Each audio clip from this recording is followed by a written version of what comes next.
Hey everyone, it's Ben Hardy here, and in today's video we're going to be talking about the 2022 Ford Ranger, the changes that are coming for the new Ranger, and then we're going to get into whether or not it is worth it for you to get the newly redesigned Ranger. And with all that being said, let's get straight into the video. Now let's get into the changes that are coming for the 2022 Ford Ranger. So first off, apparently it is going to be built off of the same platform that the new Bronco is on. So I think that's pretty exciting because the Bronco obviously is, a really cool vehicle. And so the fact that they're building the new Ranger off of the same platform, I don't know, I think that's pretty cool. But on top of that, right, we're getting the new Ford Maverick next year as well. And so it's cool that Ford's just releasing so many new vehicles all at once. And then also the F-150 Lightning. It's just like tons of stuff happening from Ford right now. But if you guys don't know, the current generation Ranger is actually pretty old. So yes, it didn't debut in the US market until 2019, but it's been sold overseas since like 2011 or 2012, sometime around then. And so it's a pretty old truck at this point. And that's why there's some elements that are kind of funny in it. Like the taillights are massive because they weren't originally LED lights, but Ford had to use that same housing and turn it into an LED light. And so that's why the taillights on the Ranger are so big. And speaking of taillights, it sounds like the new one isn't going to have taillights that are nearly as large and crazy and all that. But basically, exterior-wise, they are going to change quite a bit, right? With the front-end styling, it sounds like it's going to look a little bit more like an F-150. They're going to do like C-shaped LEDs, and again, it's just kind of look like a baby F-150 in a sense. And then same thing with the rear end as well. It seems like Ford is trying to just do like a company-wide design, basically, with their vehicles. And then aside from that, just like with the new Bronco, it sounds like it's going to have coil suspension then if it's built off the same platform. Now again, this hasn't been confirmed. They might still stick with leaf springs because the new F-150 still uses leaf springs except for in the Raptor. But with the Ranger, they might end up making that switch, right? It does give you a better ride quality and then also makes it stay more planted. Just harder to get a lot of payload out of that system, so we'll see what they do with that. And then on top of that, they might be increasing the payload and towing capacity slightly, but the Ranger already does quite a good job with those two factors, and so I don't imagine those will change all that much. The Ranger has more payload than some half tons, so it's good from that perspective. Now, aside from the exterior, let's get into the powertrain and then go to the interior. So with the powertrain, it sounds like they're still going to offer the 2.3 liter four-cylinder. So in the Ranger, that produces 270 horsepower and 310 pound-feet of torque. But we know that they can give that engine more power and torque. You guys know I have a Ford Focus RS. It has the same engine and it's got 350 horsepower and 350 pound-feet of torque. So Ford obviously could bump up the power and torque figures with that engine to make the Ranger a little bit crazier. Or what they could do is they could throw the 2.7 liter V6 into the truck, which they might do for a different package. I'll talk about that at the end of this segment.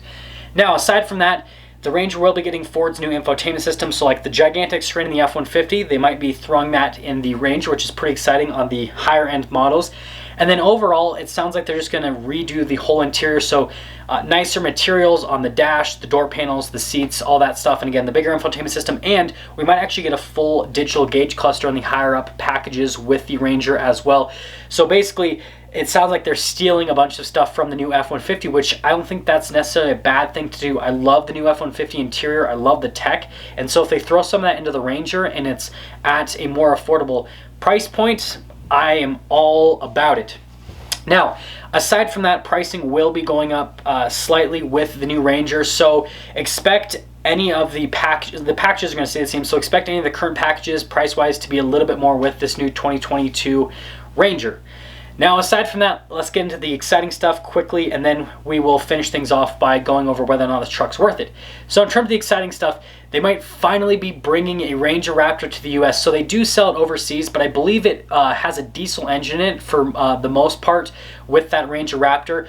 But if they sell it in the US market, this is where they might integrate that 2.7 liter V6. So in the new Bronco, if you guys don't know, the 2.7 V6 produces 310 horsepower and then 400 pound-feet of torque, which is great. And throw that in a mid-sized truck and that is fantastic. Like that's tons of power and tons of torque. And then on top of that, right, if they add a Ranger and they add the wider body with it, and then they add the active suspension that you get like in a regular Raptor, I mean, that would just be an amazing truck. And I really hope that Ford does this. Now, I'll probably make a standalone video about the Ranger Raptor, but just to like summarize quickly why I think this truck would be so important in my opinion, is it would add a real performance truck to the midsize truck segment. Because yes, you have off-road trucks in the midsize truck segment like the Gladiator, Rubicon, and Mojave, and then you've got right now the Ford Ranger Tremor, for example, and then you got like the Frontier Pro 4X and so on and so forth.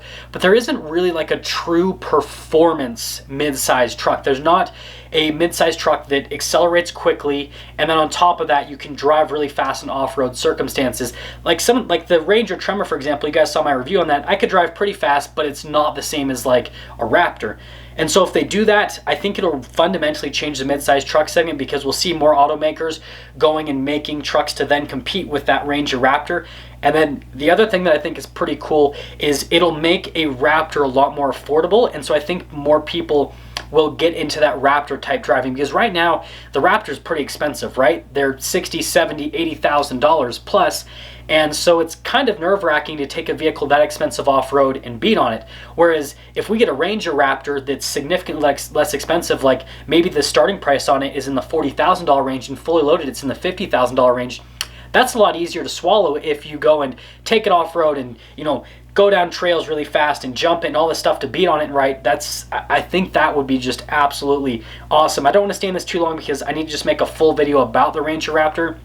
But yes, I hope they do that for this new Ranger. That would be awesome, bringing it to the US market, and I think it would fundamentally change the mid-size truck market, because it'd be bringing a true performance truck to the mid-size truck segment. Now, is this new Ranger going to be worth going for?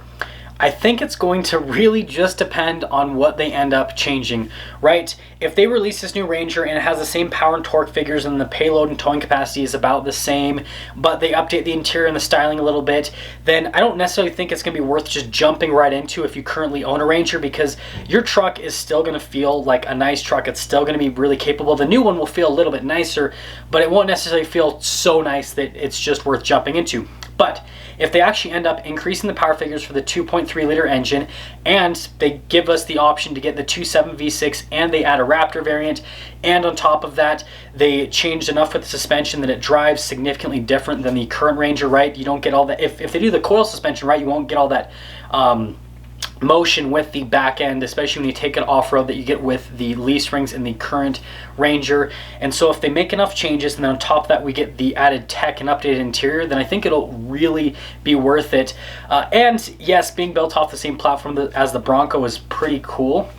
And so yeah, I'm excited for it. Now, compared to the other trucks, you guys know that I really do like the Ranger, and the biggest reason why I like the Ranger compared to a lot of the other trucks in that segment is, first off, it actually has usable power. And what I mean is, you get into a lot of the other mid-size trucks and most of them still use naturally aspirated engines, and most of them just don't really have all that much power. Now, the Ranger, right, isn't a massive amount over what some of the other mid-size trucks have, but because it's turbocharged and because of the setup they have with the 10-speed automatic, it actually feels pretty quick for a mid-sized truck. Whereas like you get into a Chevy Colorado, for example, or a Jeep Gladiator, and you floor it and you feel like nothing happens.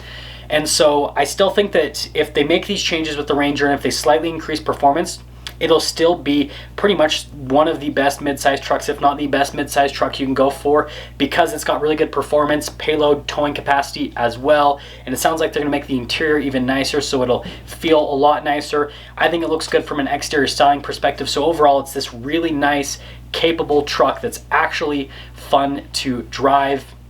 And so yeah, I definitely think that the new Ranger will be worth looking into. Hopefully, right, they give us more power and they give us a little bit more capability, and hopefully they give us a Ranger Raptor. That would be absolutely awesome. I seriously would consider purchasing a Ranger Raptor, because having a truck that has some form of active suspension like you get with the Raptor's live valve in a small truck that is not crazy expensive. I think that is so exciting. Now that's going to sum things up for today's video, going over the new Ranger and whether or not it is worth it. As always, if you're stopping for the first time, I'd really appreciate it if you'd subscribe, comment down below what you guys think, and then if you do feel like my videos are of value to you, I'm going to include a link to my Patreon in the description down below. I'd really appreciate your support over there, and I will see all of you in that next video.